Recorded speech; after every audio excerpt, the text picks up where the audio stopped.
Bismillah. Assalamualaikum warahmatullahi wabarakatuh. Waalaikumsalam. Alhamdulillah wassalatu wassalamu ala Rasulillah wa ala alihi wa sahbihi wa wala. La haula wa la quwwata illa billah. Asyhadu an la ilaha illallah wahdahu la syarika lah wa asyhadu anna Muhammadan abduhu wa rasuluh la nabiyya wa la rasula ba'da. Allahumma shalli wa sallim wa barik ala abdika wa rasulika nabiyina Muhammadin wa ala alihi wa ashabihi wa man tabi'ahum bi ihsan ila yaumiddin. Amma ba'du, ya ayyuhalladzina amanu taqullaha haqqa tuqatih wa la tamutunna illa wa antum muslimun. Bapak Ibu jamaah salat Isya dan qiyam Ramadan, insyaallah mudah-mudahan semua senantiasa mendapatkan rahmat dari Allah Subhanahu wa taala. Alhamdulillah, kita bersyukur kepada Allah. Hari ini kita baru saja menyelesaikan hari ke-6 puasa di bulan Ramadan. Kita memasuki hari ke-7 bulan Ramadan. Mari kita isi sisa-sisa Ramadan ini dengan terus meningkatkan kualitas ibadah kita kepada Allah. Karena kesempatan berjumpa dengan Ramadan ini ternyata tidak dimiliki oleh semua orang. 1 tahun yang lalu, sebuah di antara kita berdoa kepada Allah, ya Allah, terima amal ibadahku di bulan Ramadan ini dan pertemukan aku pada Ramadan di tahun yang akan datang. Itu sudah kita panjatkan 1 tahun yang lalu doa kepada Allah. Dan alhamdulillah tahun ini doa kita dijabah oleh Allah. Kita masih bisa dipertemukan dengan Ramadan. Sekali lagi, kesempatan ini tidak dirasakan oleh semua orang. Mungkin tahun kemarin orang tua kita, saudara kita, tetangga kita, kerabat kita masih bersama-sama kita melaksanakan ibadah di bulan Ramadan, tapi tahun ini mereka sudah tidak berada di tengah-tengah kita lagi karena mereka sudah dipanggil Tuhan Allah. Nah, oleh karenanya jangan pernah kita sia-siakan kesempatan yang Allah berikan kepada kita untuk berjumpa dengan Ramadan ini. Kita semua sudah diingatkan oleh Rasulullah dalam sabdanya, beliau menyampaikan dan maqbulun fihi wa katsirun minan nas. Ada 2 kenikmatan yang sering dilupakan oleh kebanyakan manusia, as-sihhat wal faragh, nikmat berupa kesehatan dan juga kesempatan. Nah, selagi kita masih diberikan kesempatan oleh Allah berjumpa dengan Ramadan ini, jangan kita sia-siakan. Ramadan ini bulan yang penuh dengan kemuliaan, bulan yang penuh dengan keberkahan, bulan di mana salah satu malamnya disediakan oleh Allah. Kalau kita melakukan satu amalan, maka kita akan mendapatkan kebaikan senilai 1000 bulan atau sekitar 83 tahun. Maka jangan pernah sekali lagi kita kemudian menyia-nyiakan kesempatan ini, karena belum tentu kita akan bisa berjumpa dengan Allah di tahun yang akan datang. Bapak Ibu jamaah rahimahullah, ada satu hadis yang sangat populer, satu hadis yang sangat familiar di telinga kita, dan saya kira hampir mungkin mayoritas jamaah di sini sudah hafal betul dengan hadis ini.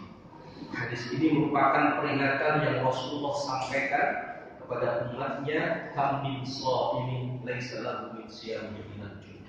Ini satu hadis ini merupakan sindiran bagi kita umat Islam ketika menjalankan ibadah di bulan Ramadan ini.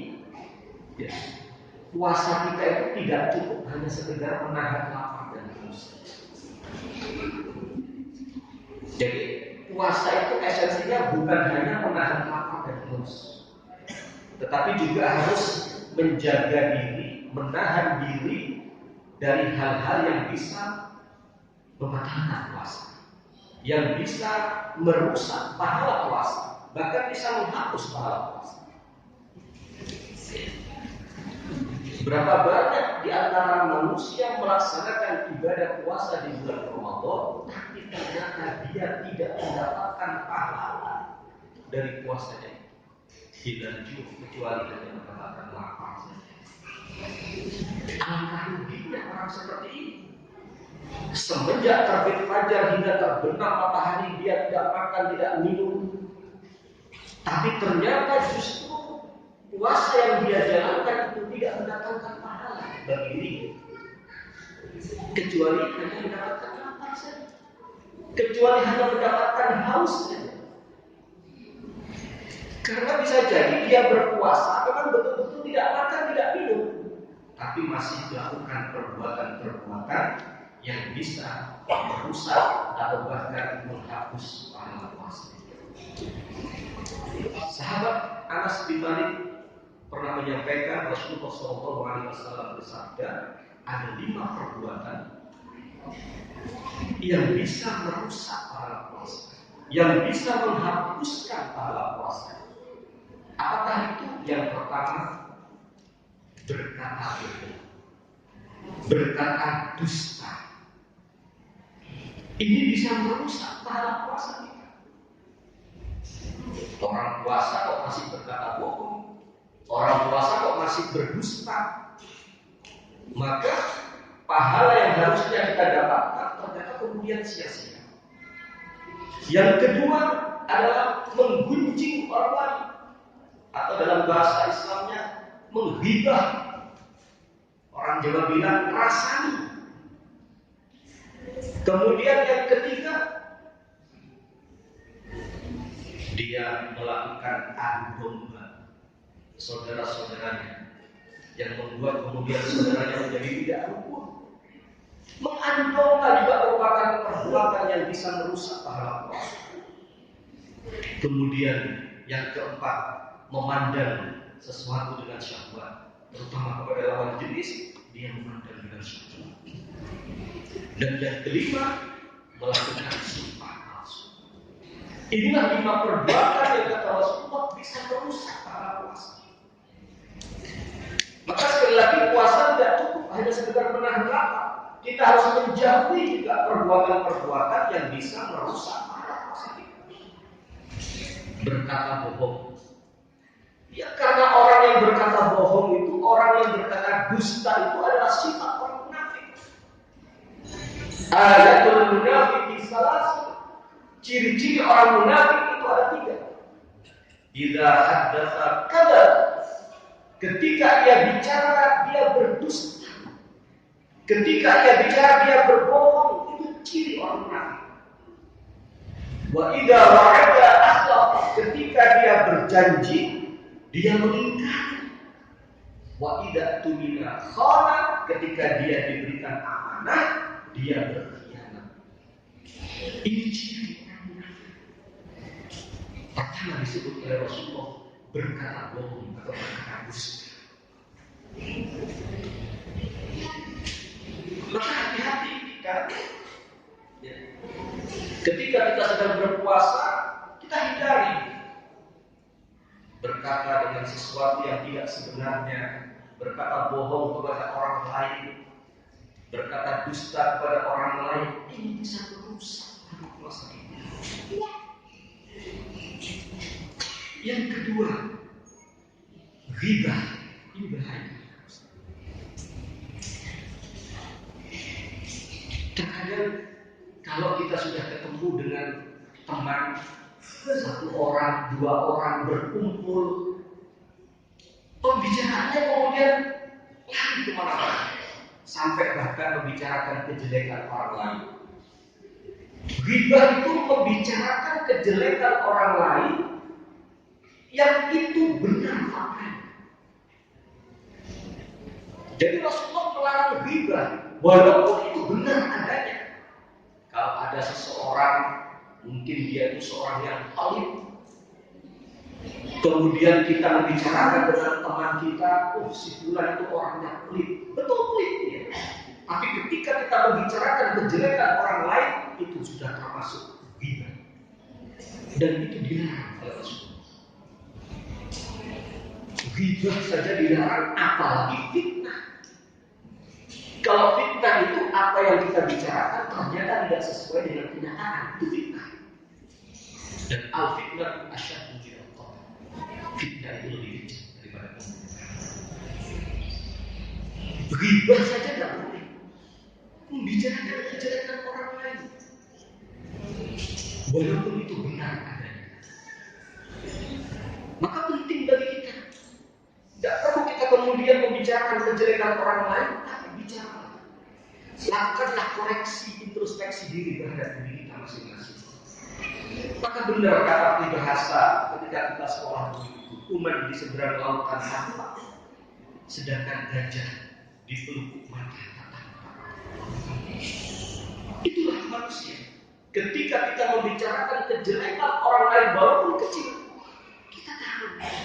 Sementara kita memiliki kekurangan yang sangat banyak, ternyata kita merasa tidak tahu. Maka kita hindarkan. Jangan kita menggunjing membicarakan kejelekan orang lain. Kemudian yang ketiga kata Rasulullah, perbuatan yang bisa merusak atau menghapus pahala puasa itu adalah mengadu domba antara satu kelompok dengan kelompok yang lain.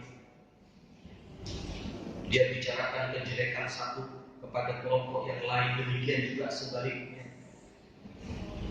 Dan kemudian akhirnya antara kelompok ini menjadi saling bertikai, saling bermusuhan. Ini perbuatan yang dilarang oleh Rasulullah.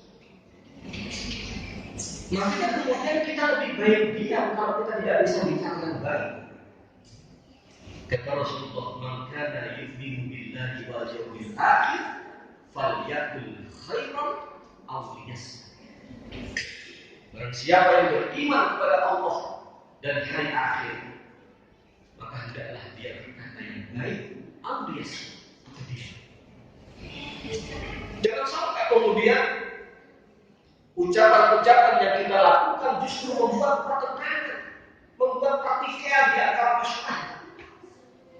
Apalagi sampai menggunjing, apalagi sampai menghina antara yang satu dengan yang lain. Allah Subhanahu wa taala berfirman, "A'udzu billahi minasyaitonir rajim. Ya ayyuhalladzina amanu la yaskhar qaumun min qaumin asa an yakunu khairan minhum wa la nisa'un min nisa'in asa an yakunna khairan minhum."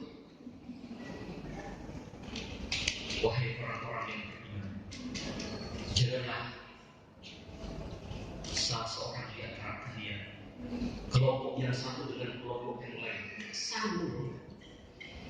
Karena bisa jadi orang yang kamu hina ternyata dia lebih baik daripada kamu.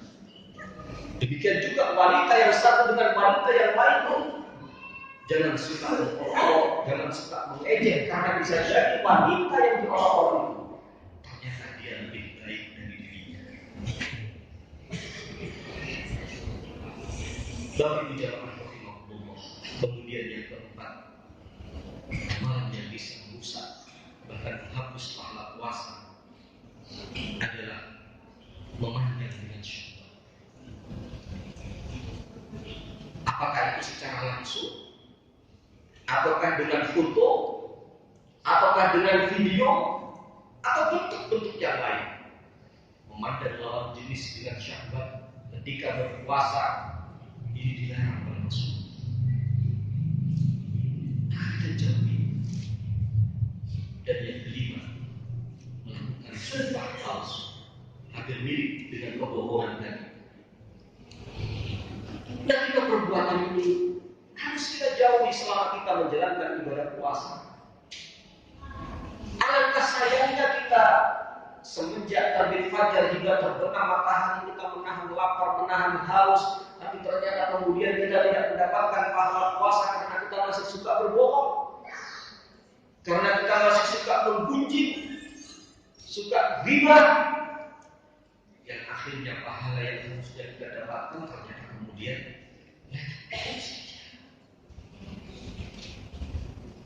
nah, ini adalah suatu penyakit. Kata bohong itu penyakit. Menghibah fisik kita. Kalau kita diserang satu penyakit yang diserang adalah fisik kita, barangkali tidak sulit bagi kita untuk mencari dokter yang bisa mengobati sakit kita. Itu kalau yang diserang fisik kita. Kita sakit kepala, kita sakit gigi, kita sakit pernafasan, kita bisa datang ke dokter yang ahli di bidang itu. Tapi kalau yang diserang itu adalah hati kita, kita diserang dengan penyakit-penyakit hati, maka tidak ada dokter yang bisa mendeteksi, tidak ada dokter yang bisa mendiagnosa. Karena justru orang yang dihinggapi penyakit hati ini secara fisik dia kelihatan sehat, tetapi hatinya rapuh, karena dia masih melakukan perbuatan-perbuatan yang dilarang oleh Allah SWT. Maka kalau yang diserang di hati, maka obatnya juga harus obat hati. Obat hati yang kita semua sudah hafal, saya punya praktekkan. Obat hati ada 5, bukan hanya dinyanyikan, praktekkan dalam kehidupan kita sehari-hari. Yang pertama, baca Quran dan maknanya. Belum bisa baca Quran, belajar baca Quran. Sudah bisa baca Quran, kita tingkatkan lagi dengan memahami isi dan kandungan Al-Quran, agar kemudian kita tahu bahwa Quran ini adalah petunjuk hidup bagi kita. Syahrul Ramadan alladzi unzila fihi al-Quran hudan lin-nasi wa bayyinatin minal huda wal furqan. Di bulan Ramadan Allah turunkan Al-Quran, dan tujuannya adalah hudan lin-nas. Ini sebagai petunjuk hidup bagi manusia. Wabayyinatin minal huda, dan sebagai pembeda, penjelas terhadap petunjuk itu. Wal furqan, dan sebagai pembeda antara yang hak dan yang batil. Bagaimana mungkin Quran ini bisa jadikan petunjuk hidup kalau ternyata Quran hanya kita jadikan sebagai pelengkap amal kita? Di rumah kita simpan Al-Quran karena kita merasa sebagai umat Islam. Qurannya disimpan di almari. Tulisan-tulisan Al-Quran hanya dipajang di dinding-dinding rumah kita. Al-Quran hanya kita taruh di atas meja kerja kita. Tapi sementara kita yang mengimani, yang percaya kepada kitab Allah ini ternyata tidak pernah membaca Al-Quran. Mari kita baca Quran. Di Ramadan ini kita diceritakan, dianjurkan untuk memperbanyak membaca Al-Quran, mentadabburi Al-Quran. Jangan khawatir Bapak Ibu jemaah rahimahullah, Allah sudah siapkan pahala yang begitu luar biasa terhadap orang yang membaca Quran. Jangankan kepada mereka yang membaca Quran, ketika ada orang lain sedang membaca Quran, kemudian kita diam mendengarkan orang itu baca Quran, Allah sudah siapkan rahmatnya. Wa idza quri'al Qur'an fastami'u lahu wa ansitu la'allakum turhamun. Surat Al-A'raf ayat 204. Dan apabila dibacakan ayat Al-Quran, maka perhatikanlah dengan baik dan diamlah agar kita mendapatkan rahmat. Itu hanya mendengarkan orang membaca Quran. Nah, kalau kita baca Quran, Masya Allah, Rasulullah sudah sampaikan Allah akan memberikan ganjaran 10 kebaikan terhadap satu huruf Al-Quran yang kita baca.